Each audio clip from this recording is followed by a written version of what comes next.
I returned home after a 26-hour nursing shift and found a second refrigerator in the kitchen. My son, Ethan's wife, Chloe, said with disdain, "That one is mine. From now on, buy your own food." She put sticky labels with her name on everything I bought, forgetting that they were living there without paying a single dollar in rent. So, I prepared a surprise that made them wake up crying. I got home after 26 hours straight at the hospital. 26 hours saving lives, holding shaky hands, cleaning wounds that weren't mine. My feet were burning inside those white shoes that were once new.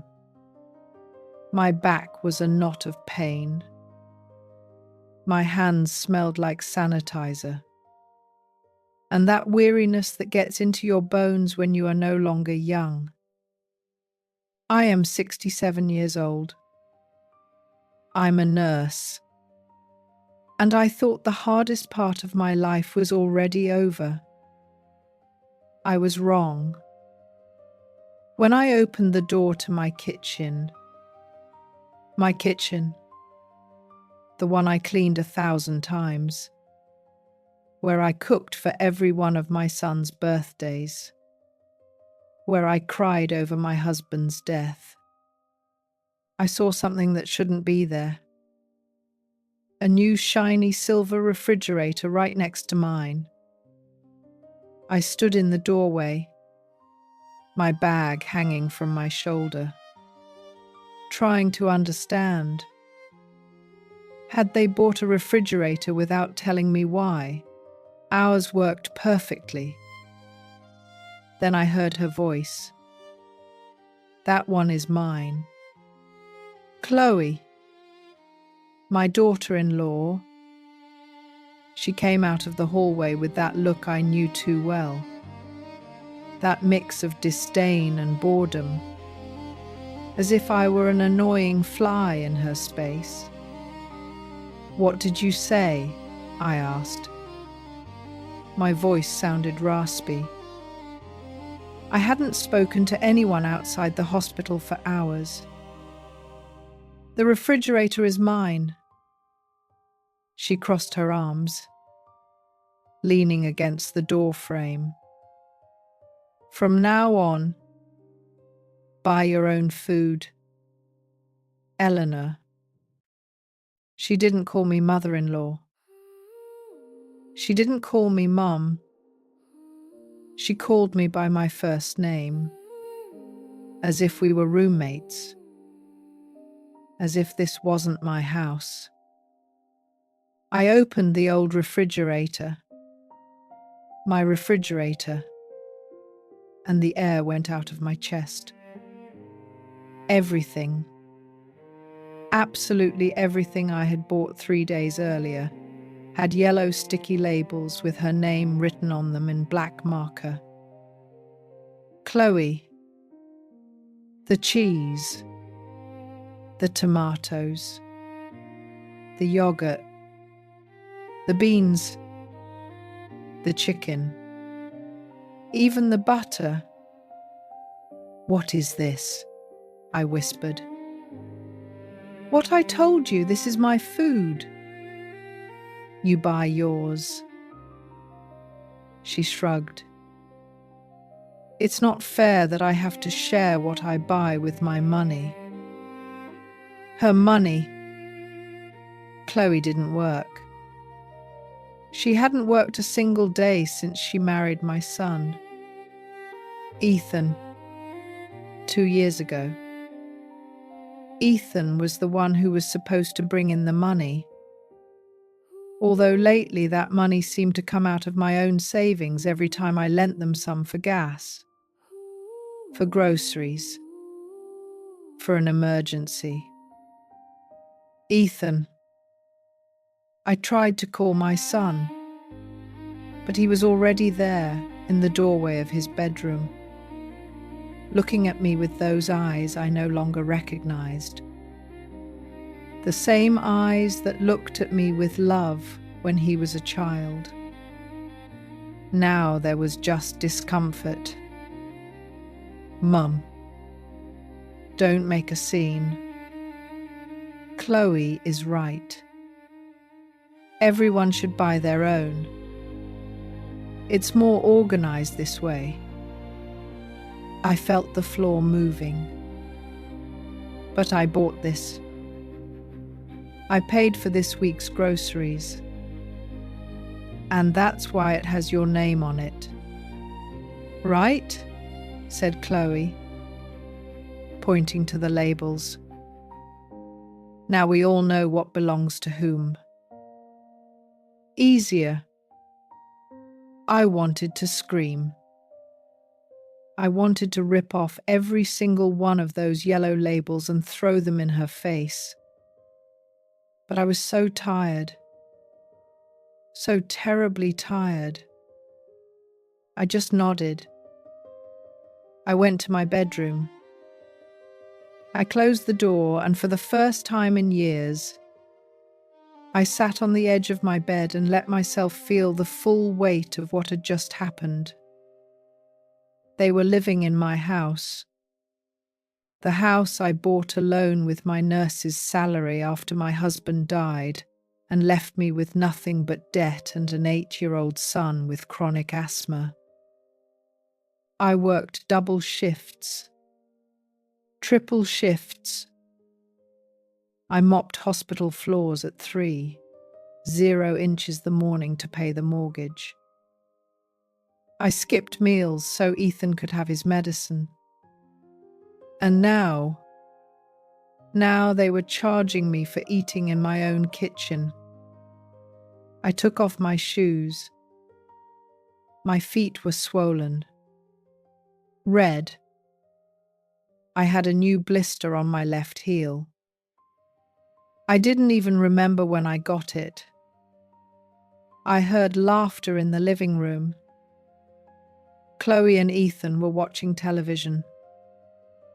I heard the sound of the microwave, the smell of popcorn that I couldn't eat because it had her name on it.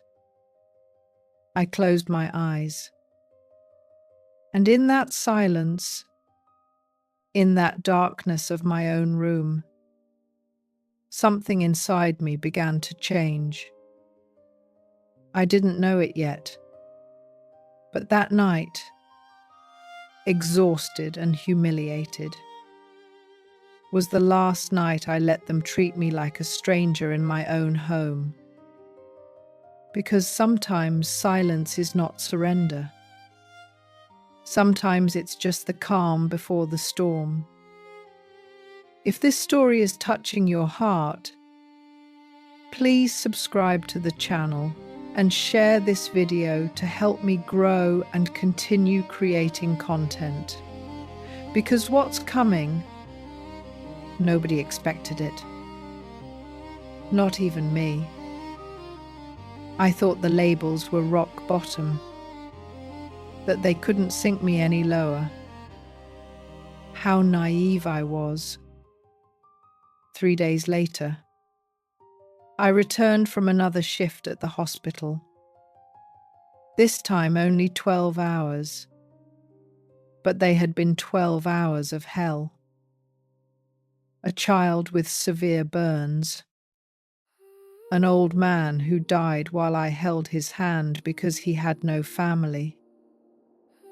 I came home wanting only a hot cup of tea and silence. I went into the bathroom and there they were. More yellow labels on the shampoo, the soap, the toothpaste, even the toilet paper. Chloe. I stood paralyzed looking at my own toothbrush, the only object without a label, as if it were the last thing I had left in the world. I left the bathroom. I went to the kitchen. The pots had labels. The pans, the glasses, the plates. I opened the cutlery drawer, even the forks. The damned forks. Looking for something. Chloe's voice sounded right behind me. I jumped. I hadn't heard her arrive. Chloe. This is too much. Too much. She shook her head with that smile that didn't reach her eyes. Eleanor. I'm just protecting my things. You know how it is. Sometimes things get lost. They get mixed up. This way, everyone knows what belongs to whom. But I bought these pots. I bought these plates 20 years ago. Oh.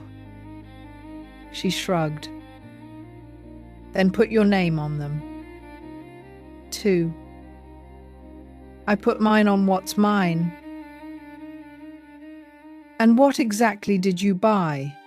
The words came out harder than I intended. Her eyes narrowed. Watch your tone. Mother-in-law. I'm your son's wife. I deserve respect. Respect? That word echoed in my head as she turned and walked back to the living room where the television was still blaring. That night, Chloe cooked. The smell filled the whole house. Turkey chili. My favorite turkey chili. The one I had taught her to make when they first got married. In those first few months when we still pretended to be a happy family, I stayed in my bedroom. My stomach was growling. I hadn't eaten dinner. I only had coffee at the hospital. I thought about going out, about serving myself some. It was chili. She had used my recipe, but I didn't. I couldn't. Not after the labels. Not after understanding that every bite I took from that kitchen would be a defeat. I heard their laughter. Ethan and her. They were talking about a new streaming series. About going on vacation to Florida. If we sell your mother's car, we could save up for a better hotel, said Chloe. Silence. I don't know if she'll want to sell it, Ethan replied in a weak voice. Oh, honey, that car is old. She hardly uses it. We need it more. I didn't hear what my son answered. I only heard that he didn't defend me. The next morning, I went downstairs early. I had the day off. I needed to talk to Ethan alone without her. I found him in the kitchen drinking coffee. My coffee from my coffee maker, which now had a yellow label. Son, we need to talk. He looked up. I saw the dark circles under his eyes. He looked tired, older than his 32 years. Mom, if this is about the labels, it's not just about the labels. Ethan, it's about everything. I sat across from him. It's about how you both speak to me, how you treat me. This is my house. I know. Do you know? Really, because it doesn't look like it. I took a deep breath. You don't pay rent. You don't pay utilities. You don't pay property taxes. Nothing. And now it turns out I can't even use my own soap. He rubbed his face. Mom, Chloe is my wife. I have to support her. If you don't like how she handles things, maybe you should think about finding your own place. The world stopped. My own place. I don't mean it in a bad way, but we are a young couple. We need our space. Privacy. We can't always be worried about whether you mind how we organize the house. My house. Ethan. My house. I already know it's legally your house. Mom. You don't have to repeat it. His tone became irritated. But it's also where I live, where my wife lives. And frankly, sometimes I feel like Chloe is right. You're very old-fashioned. You don't understand how modern families work. I got up. I didn't say anything else. What could I say? I went up to my room. I took a box out of the closet. A box I hadn't opened in years. Inside were photos. Ethan as a baby. Ethan with his nebulizer. Those enormous eyes looking at me with fear every time he couldn't breathe. Ethan at his high school graduation. At his first communion. At the hospital after the surgery that saved his life when he was 11 years old. The operation that cost $45,000, which I paid for by selling my car. Taking out loans. Working at 2 hospitals at once. I ran my fingers over the photos. And for the first time in years, I didn't feel love. I felt something colder, more dangerous. I felt clarity because my son had just told me to look for another place to live, in the house that I bought with the money I earned, taking care of the sick while he slept soundly, knowing that his mother would never let him fall. I put the photos away. That night, Chloe cooked again. This time, chicken enchiladas. The smell was a dagger in my empty stomach. I didn't leave my room. I stayed there in the dark, listening to their laughter. And I started planning because if 39 years of being a nurse had taught me anything, it was this. Pain is not healed by ignoring it. It is healed by cutting out what is rotten. And in that house, something had rotted. But what I discovered 2 days later, hidden in my son's drawer, would change everything forever. On Saturday, I decided to clean. Not because the house needed it, but because I needed to do something with my hands. Something that would make me feel like I still had control over some corner of my own life. Chloe and Ethan had gone out to look at some things for the apartment. They said. I didn't ask what apartment. I wasn't asking anything anymore.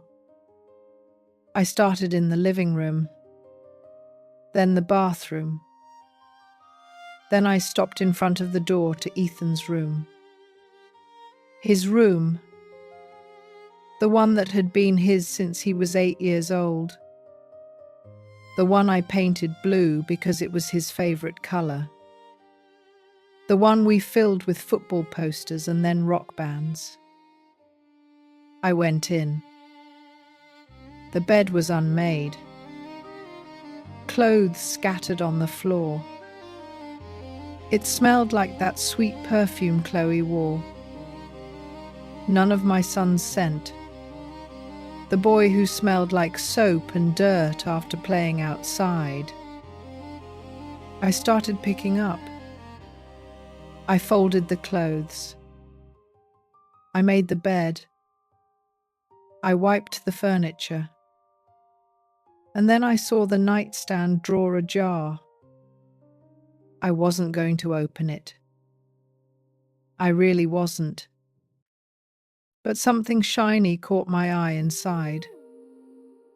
The afternoon sun hit it directly, and that gleam caught my attention. I opened the drawer. Papers. Lots of messy papers.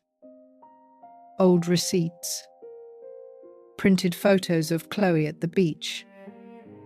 Inexpensive restaurants in bars. All recent. All while I was lending them money for gas. I kept looking without knowing exactly what I was looking for. And then I saw it. A thick manila envelope with my name written on top in Ethan's handwriting. Mom, important documents. I took it out with trembling hands. Inside were the house deeds, the ones I kept in my room in my filing cabinet. How had they gotten there? Beneath the deeds was another document. A promissory note notarized dated 2 years ago. Loan $75,000. Data, Ethan Uer, creditor Eleanor Uer, widow of Rentaria Concept initial investment for auto parts import business. I remembered everything. 2 years ago, Ethan arrived excited. He had a plan. A friend had proposed a business to him importing auto parts from the United States. He was going to be a millionaire.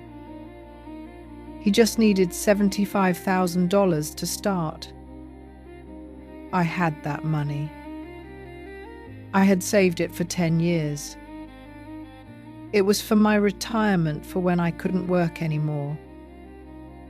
But he was my son, my only son. I'll pay you back in 6 months. Mom, with interest. You'll see.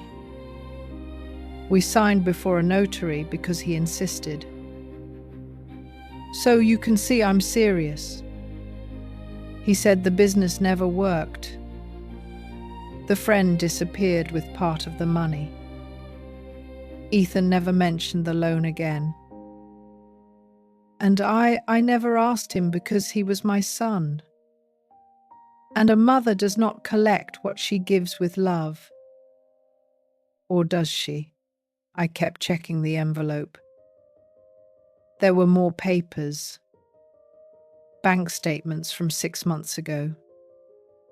An account I didn't know about in Ethan's name with regular deposits of $2,500, $3,500.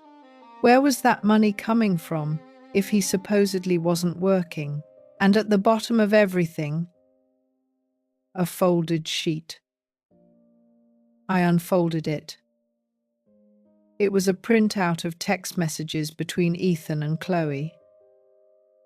Chloe, I already talked to the realtor. He says this house in this area is worth about $500,000. Ethan, that's a lot. That's why. Honey, your mum is old. She's not going to live forever. And when she dies, who is she going to leave the house to? Ethan. Me. I'm her only son. Exactly. But why wait? Convince her to sell it. We tell her it's so she can go to a smaller, easier to care for place. She keeps $150,000. We keep $350,000. And with that, we start our real life far away from here. Ethan. I don't know. She's going to be mad. She'll get over it. Besides, what is she going to do? Kick us out? You're her son. She's not going to leave you on the street. We give her a few months of special treatment. Soften her up, and that's it. Ethan. Special treatment. Ha ha. Chloe. You'll see. In 2 months, she'll be begging us to help her sell. The date of the message. 3 months ago. The labels appeared 2 weeks after that conversation. I dropped the papers. I sat on my son's bed and began to shake. Not from fear, but from rage. Pure boiling rage that rose from my stomach to my throat. They were pushing me out of my own house with a plan. Step by step. Humiliation by humiliation. And my son knew it. He had planned it. I took photos of everything with my phone. The messages, the promissory note, the bank statements, the deeds that had no business being in that drawer. I put everything back exactly as I found it. I closed the drawer. I left the room and went downstairs to the kitchen. I poured myself a glass of water. My hands were shaking so much I almost dropped it. I looked around. The 2 refrigerators, the yellow labels on everything. The house I bought with my pain, with my night shifts, with my knees destroyed from standing 12 hours a day. The house where I raised my son alone after his father died. The son who now wanted to sell it to leave with his wife away from me. I wiped away the tears I hadn't realized were falling. And in that moment, something inside me definitively broke. But not in the way they expected. I didn't break down. I broke forward. Because it is one thing to forgive. It is another thing to be stupid. And I had been stupid enough already. I took out my phone. I searched on Google. Eviction attorney, New York City. Several appeared. I chose one. Mr. James Miller. Good reviews. Office near Midtown. I dialed. A secretary answered. Miller Law Firm. Good afternoon. Good afternoon. My voice sounded firm. Surprisingly firm. I need an urgent appointment. I want to evict someone from my property. Is it a tenant? No, it's my son. There was a brief silence. I understand. When can you come in? Tomorrow, if possible. Let me see. Yes. We have a slot at 11. 0 inches the morning. I'll be there. I hung up. I heard the front door. They had returned. We're home, Chloe yelled with that chirpy voice she used when she was in a good mood. Eleanor, is there any dinner? I took a deep breath. I walked out of the kitchen with a smile. Not yet. Do you want me to make something? Chloe looked at me surprised.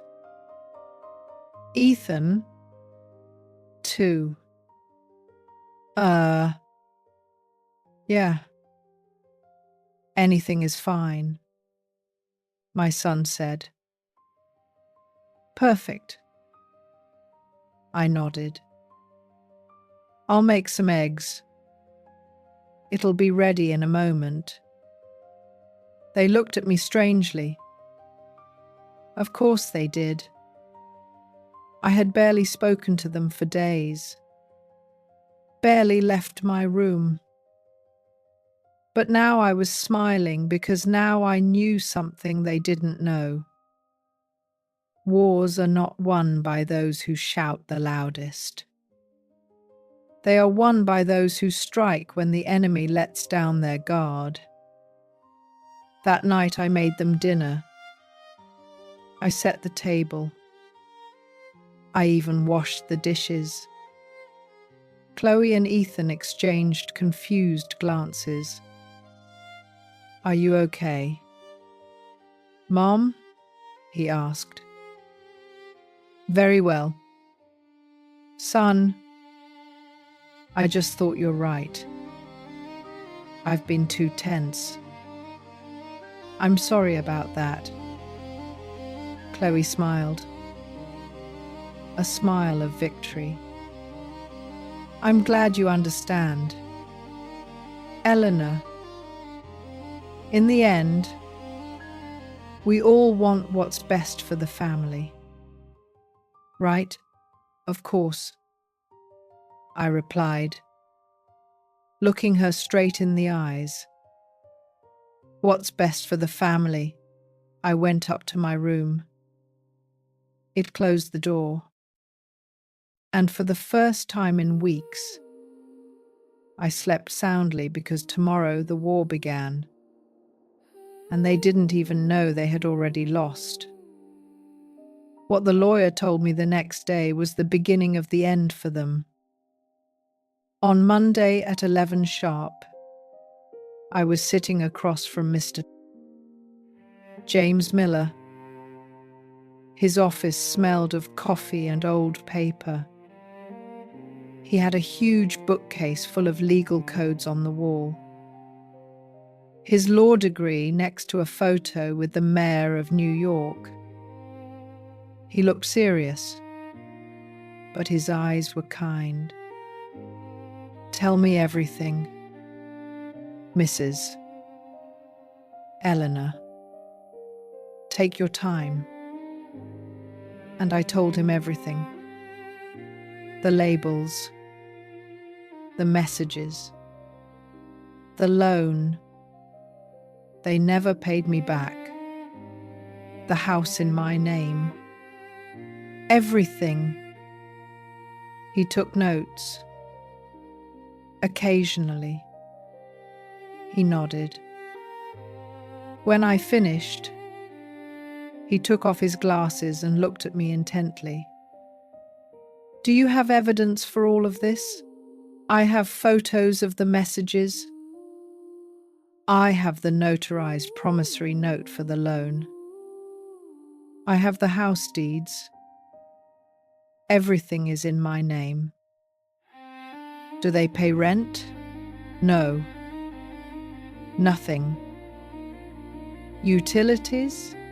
No. I pay for everything.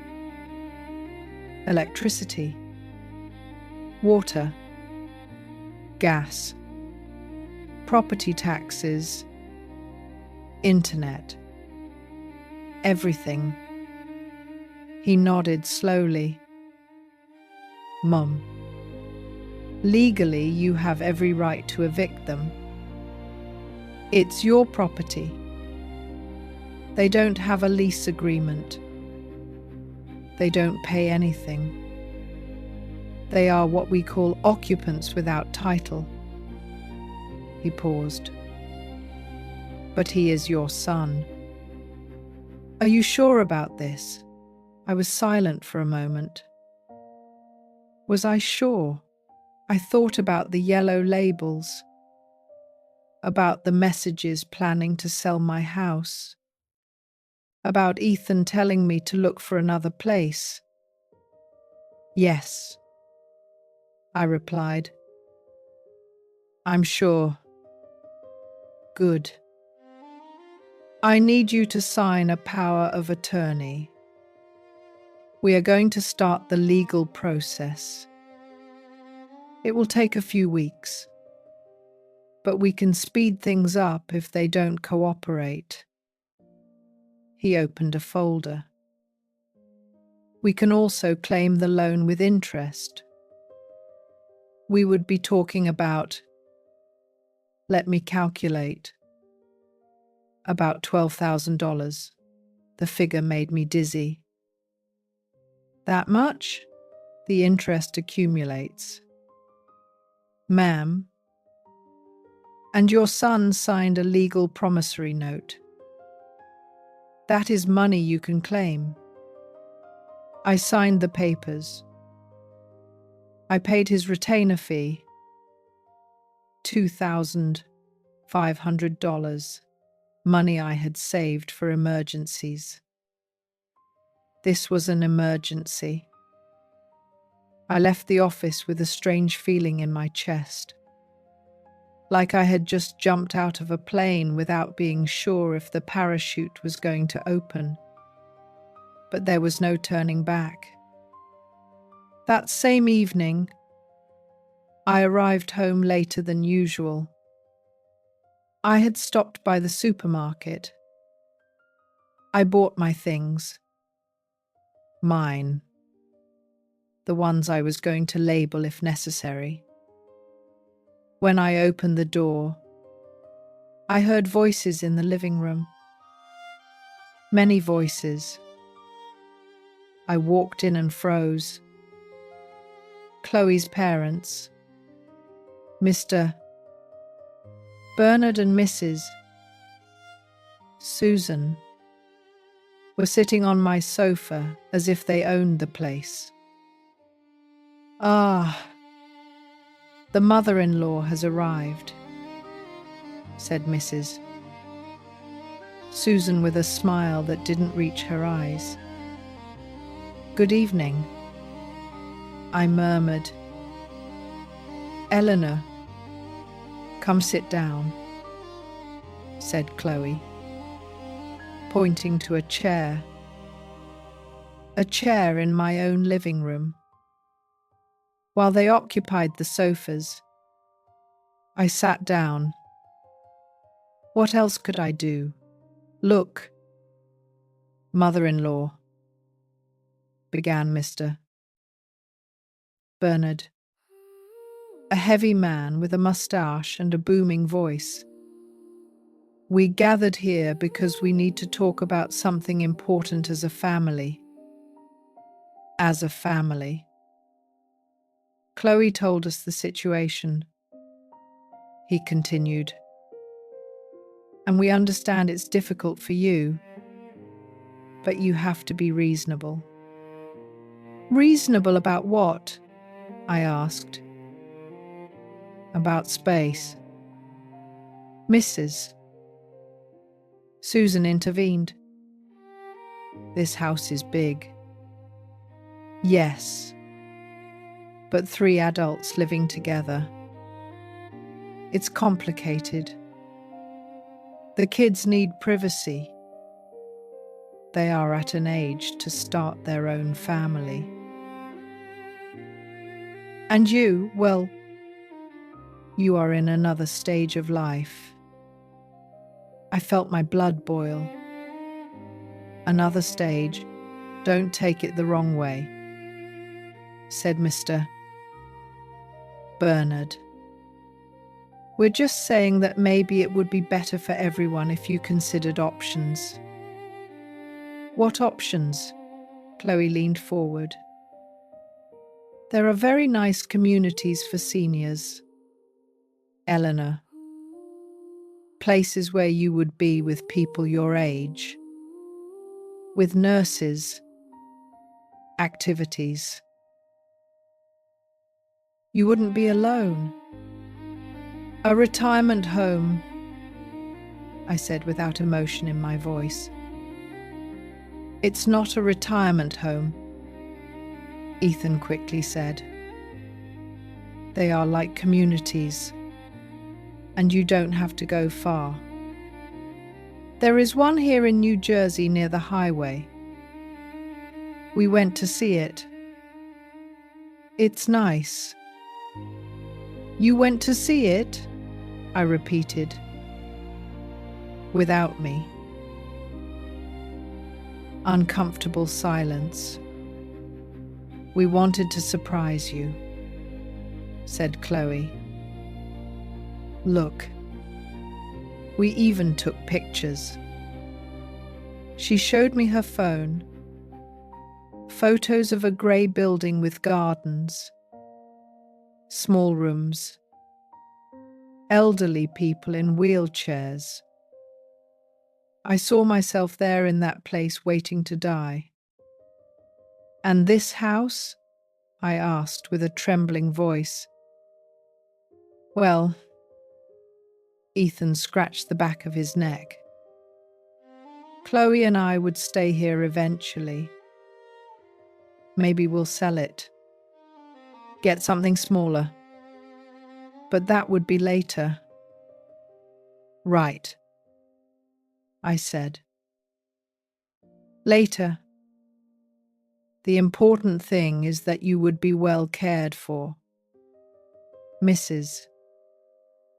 Susan insisted. And the kids could start their real life. And who would pay for the community? I asked. More silence. Well, you have your pension from the hospital, said Chloe. And if you sell your car, that will cover the first few months. Then we'll see. We'll see. My car, the one I bought 5 years ago, the only luxury I had allowed myself in decades. And if I sell the car, how would I get to work? I still work. In case you don't remember. Oh, Eleanor, sighed Mrs. Susan. At your age, you should already be thinking about retiring, enjoying life. I am 67 years old. Not 80, I retorted. But you work too much, Chloe said in a honeyed voice. You get tired. You get sick. Wouldn't it be better to rest? I looked at my son. He didn't look at me. He looked at the floor. Is that what you want, Ethan? For me to leave? He looked up. I saw something in his eyes. Guilt. Shame. Mum, we just want what's best for you. What's best for me? I stood up. Or what's best for you? Don't start with your scenes. Chloe said, rolling her eyes. It's not a scene. Chloe, it's a question. What do you gain if I leave? You gain, she exploded. You gain peace of mind. You gain care. You gain not having to clean this huge house. This house that I bought. Oh, come on. Always the same thing.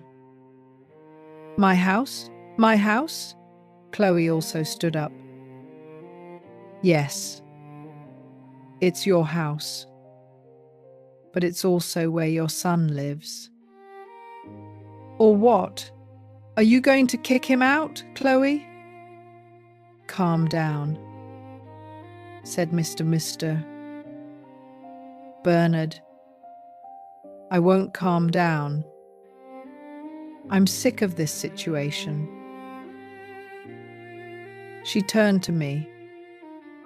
Since I arrived in this house, I have tried to get along with you.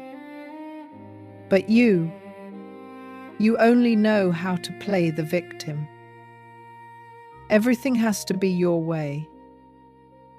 Well, no. Eleanor, you're not the only one living here anymore. And if you can't accept it, then yes. Maybe you should look for another place. The silence that followed was thick. I looked at Ethan. Do you think the same? He rubbed his face. Mom, I think Chloe is right. You can't keep controlling everything. This house? Yes. You bought it. But it's also my home. And if I want to live here with my wife, it's my decision. Your decision? I felt something break in my chest. And what am I?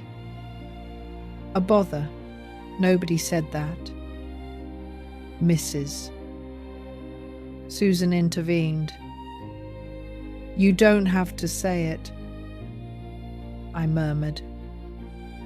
I turned around and went up the stairs. Behind me, I heard Chloe. Oh, she got mad. She'll get over it tomorrow. And soft laughter. As if none of this mattered. I went into my room. I locked the door. And this time I did cry. I cried like I hadn't cried in years. I cried for the son I raised, for the sleepless nights when he had a fever, for the 3 jobs I worked to pay for his school, for every dollar I saved thinking about his future. I cried until there were no more tears left. And when I finished, I washed my face. I looked in the mirror. My eyes were red, swollen, deep, dark circles. But I also had something new in my gaze. Determination. I took out my phone. I looked up the number for Mr. Miller. I sent him a text message. Mr. Miller, go ahead with everything. I want them out of my house as soon as possible. The answer came in seconds. Understood. Mrs. Eleanor. We file the lawsuit tomorrow. I put the phone away. I lay down. And, before falling asleep, I whispered in the darkness, forgive me. Ethan, but I can't save you from yourself anymore. What happened 3 days later would make Chloe stop smiling forever. The following days were strange. I acted normal. Too normal. I said good morning in the mornings. I made my breakfast without complaining about the labels. I left for work. I returned. I locked myself in my room. Chloe was confused. I saw her looking at me several times with a frown, as if trying to figure out what had changed. Ethan simply avoided me. He left early. He returned late. When we crossed paths, he averted his gaze. Good. Let them think I had given up. Let them think I had accepted my fate as an annoying old woman who would soon go quietly to a retirement community. But at night, when they were asleep, I worked. I observed. I listened. I investigated. I discovered their routines. Chloe got up at noon. She showered in my main bathroom, which now had a lock on the outside, and she went out. Sometimes to the hair salon, sometimes to have coffee with friends. She returned with bags of clothes. Nordstrom, Macy's, brands I could never afford. Ethan left early, supposedly to look for work, but he came back smelling of beer, of cigarettes, with red eyes. One Tuesday night, while they were watching a movie in the living room, I slipped back into their room. This time, I knew exactly what I was looking for. I opened the nightstand drawer. I checked under the clothes. Nothing. I looked under the bed. Shoe boxes. I opened them one by one. In the third one, I found what I needed. Bank statements updated until last month. Regular deposits of $3,000 every 15 days. Where was that coming from? I kept looking. There were receipts from bars, from expensive restaurants, one from a hotel in Midtown. A hotel? Why did they need a hotel if they lived here? And then I saw a sealed envelope. I opened it. Inside was a flyer from a real estate agency. Pre-sale apartments, Upper East Side area, starting at $465,000. One of the apartments was marked with a red marker. A 3-bedroom, $535,000. On the last page in Chloe's handwriting, with the sale of the old lady's house, $500,000 approx. $120,000 for her. We keep $380,000 plus bank loan. $165,000. $545,000.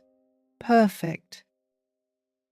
$120,000 for me from my $500,000 house. The math of my own betrayal written in red marker.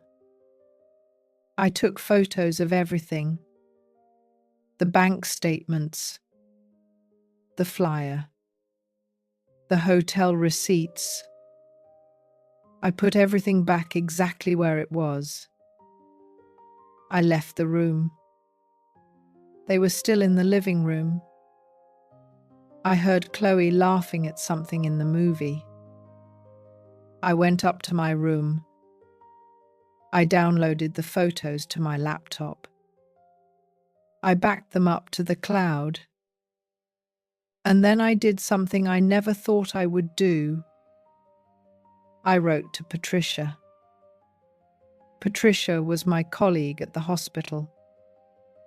We had been working together for 15 years.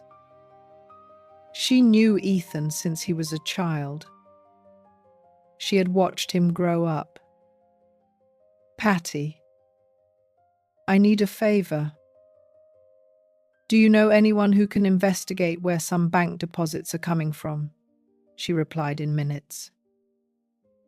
My cousin is an accountant. He works for the IRS. What do you need? I need to know if my son is declaring that income and where it comes from. Send me the details. I'll tell you tomorrow. I sent her photos of the bank statements. The next morning, Patricia called me during my break at the hospital. Eleanor, your son is in trouble. What did they find? Those deposits come from a shell company, one that is dedicated to false invoicing. It's tax fraud. If the IRS finds out, he's going to get a huge fine. Maybe even jail time. My blood ran cold. Jail time? This is serious. Eleanor, your son is receiving black money. Someone is using him to launder money or to evade taxes. And he is the one who will pay if this explodes. How do you know he knows? Because he signs the receipts. He has an account where the money arrives. He can't say he didn't know. I hung up, trembling. My son. My son was involved in something illegal. That night, I came home determined to talk to him alone. But when I walked in, I heard raised voices in the kitchen. I told you you had to be more discreet. Ethan's voice sounded desperate. Don't talk to me like that, Chloe replied. It's not my fault your mum is so nosy. What happened? Ethan asked. Nothing. Just that I saw her looking at my phone the other day. I'm sure. When I went to the bathroom, my phone was in a different position. You're paranoid. I'm not paranoid. That old lady knows something. I can feel it. Silence. What could she know? Ethan asked. But his voice sounded nervous. I don't know. But we have to speed things up. Talk to her. Convince her to sell the house now or to transfer it to your name. Something. The longer it takes, the more risk there is. I can't pressure her anymore. She's already mad. Well, find a way. Chloe's voice turned cold. Because if this falls through, Ethan, I'm leaving. I didn't come to live with your mom forever. I came because you promised me a life, an apartment, travel, And so far, all I have are labels in a kitchen that isn't even mine. I love you, Katie. You know that. Love doesn't pay the bills. Money does. I backed away from the door before they discovered me. I went up to my room with a pounding heart. I had all the pieces now. The illegal money, the plans to sell the house, the pressure for me to leave. Everything was connected. I took out my laptop. I opened a new document and I started writing a timeline with dates, with evidence, with photos, every humiliation, every lie, every yellow label. I spent the entire night doing that, organizing my defense as if it were a case at the hospital, systematizing the pain. At dawn, I printed everything. 3 copies. One for the lawyer, one for me, one for one. Well, I